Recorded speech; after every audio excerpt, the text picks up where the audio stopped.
पहले particular vampish roles में the girls were used as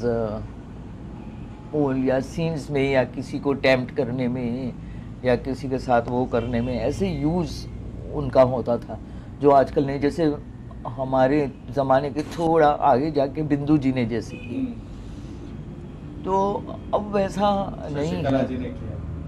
Shashi ने किए काफ़ी फैमिली ड्रामाज में वैम्पिश औरतें होती थी जो झगड़ा कराती थी, जैसे मेरा घर संसार में कि वो छोटी बहू को भड़का करके वो कर रहे हैं ऑल दैट। अब वो टाइप के भी वो नहीं बन रहे हैं, हम तो स्मगलर्स हैं, वो हैं, तो उनमें जो विलन होते हैं उनकी डैन के अंदर बैठे होते हैं, एक लड़की पीछे खड़ी रहती है, दैट इज हाँ, या फिर वो कोई डांसर गर्ल बीच में कैबरे करके चली जाती है।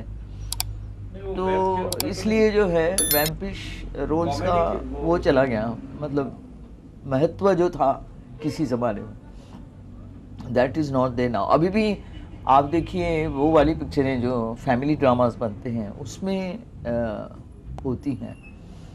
ज़माने में मैंने काफ़ी वैम्प के रोल किए,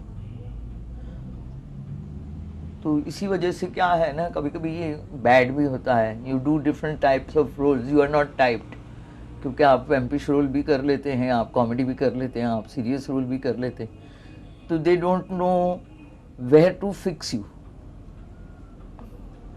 एक कॉमेडी वाले रोल की पिक्चर चल गई तो 2-3 लोगों ने आपको कॉमेडी दिया, इन बिटवीन एक वैम्प वाली चल गई तो फिर 2-3 पिक्चरें वो आई, तो एक स्टारडम का स्लॉट नहीं मिलता जो हमारे यहाँ बहुत ज़रूरी होता है to become a very big star.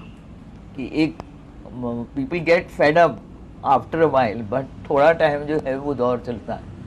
तो I don't know whether I made a mistake और whether what, but I don't think so, otherwise I would not have lasted इतने साल ना। वैम्प का रोल किया तो सोसाइटी में क्या रिएक्शन आपको मिला, इधर उधर जब कभी आप कहीं जाते हैं तो? नहीं, I don't think there was any reaction.